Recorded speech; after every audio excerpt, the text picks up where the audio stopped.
और देखिए, ट्रंप की इसी धमकी के आगे ब्रिटेन झुक गया है। अमेरिका ने ब्रिटेन के सैन्य ठिकानों का इस्तेमाल शुरू किया। ब्रिटेन के रक्षा मंत्रालय ने इजाजत दी। ईरान के पास के 2 सैन्य बेसिस का इस्तेमाल, इसी को लेकर ये रार देखने को मिली। और अब कहीं ना कहीं ब्रिटेन झुकता नजर आ रहा है ट्रंप की धमकी के आगे। सिर्फ रक्षा के लिए ब्रिटिश सैन्य बेस का इस्तेमाल करने दिया जाएगा। हमले के लिए सैन्य बेस का इस्तेमाल अमेरिका नहीं कर पाएगा। हालांकि अभी भी ब्रिटेन की तरफ से ये कहा गया है, एक तरह से अमेरिका के सामने ये शर्त रखी गई।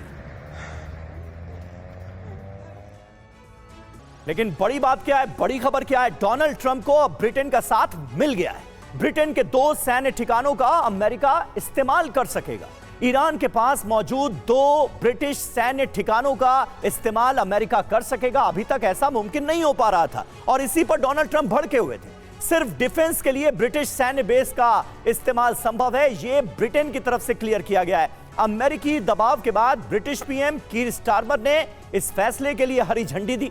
युद्ध में शामिल होने से इनकार करने पर यूके से नाराज थे डोनाल्ड ट्रंप, और ट्रंप की नाराजगी को दूर करने के लिए कीर स्टारमर की अब ये रणनीति सामने आई है। सिंगल साहब, किस तरह से आप देख रहे हैं?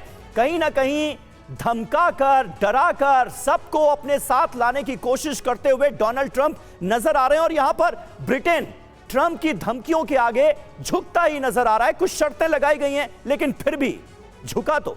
हाँ, बिल्कुल आप सही कह रहे हैं समीर कि जो ट्रंप की जो आजकल ट्रेडमार्क स्ट्रेटजी है, जो तरीका है काम करने का, वो ये है कि धमकी देते हैं, फिर कहते हैं मुझे ज़रूरत नहीं है, फिर उनका इस्तेमाल करते हैं।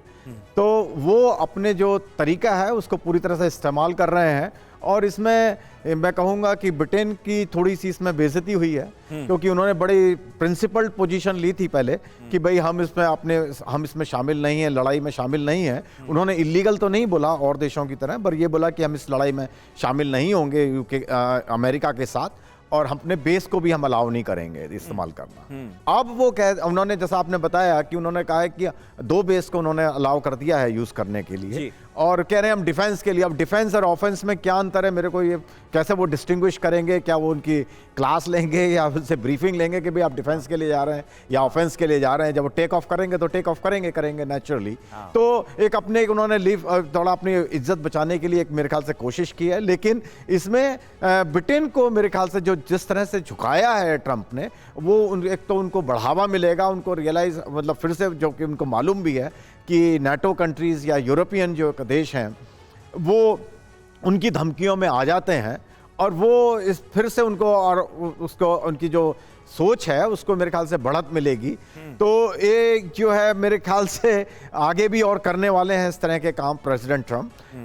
और लड़ाई में अब एक तरीके से यूके भी इस लड़ाई में शामिल हो गया है। जैसा कि मैं पहले कह रहा था कि अब ये जो लड़ाई है केवल अमेरिका, ईरान और इजराइल के बीच नहीं रह गई है, इसमें अब देश शामिल होते जा रहे हैं। जैसे अरब लीग की भी अपने मीटिंग के बारे में बात की, अरब लीग की मीटिंग हो रही है, उसमें जो बात सऊदी अरबिया के कहने पर हुई है, सऊदी अरब ने ऑलरेडी अनाउंस कर दिया है कि हम जो है लड़ाई लड़ने के लिए तैयार हैं।